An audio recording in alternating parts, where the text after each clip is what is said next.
विशाल खाली बस, पळू नको. राजा हो या रंग, सभी एक समान. राजा हो या रंग, सभी एक समान. देश का संविधान संभालो, देश का संविधान. देश का संविधान संभालो, देश का संविधान.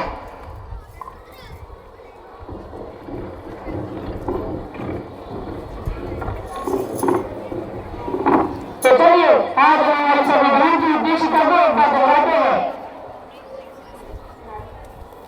हम भारत के लोग, भारत को एक संपूर्ण प्रभुत्व संपन्न समाजवादी धर्मनिरपेक्ष लोकतंत्रात्मक गणराज्य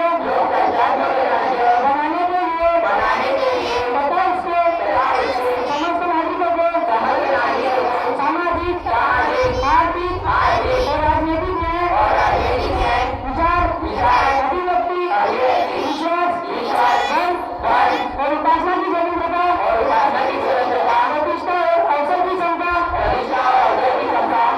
प्राप्त कराने के लिए तथा हम सब में व्यक्ति की गरिमा और राष्ट्र की एकता और अखंडता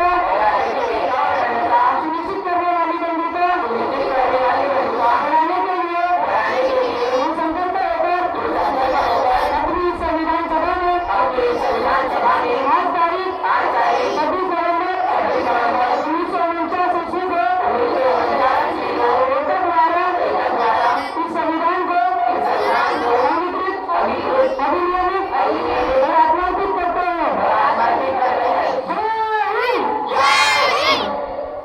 शाबाश, टाळ्या.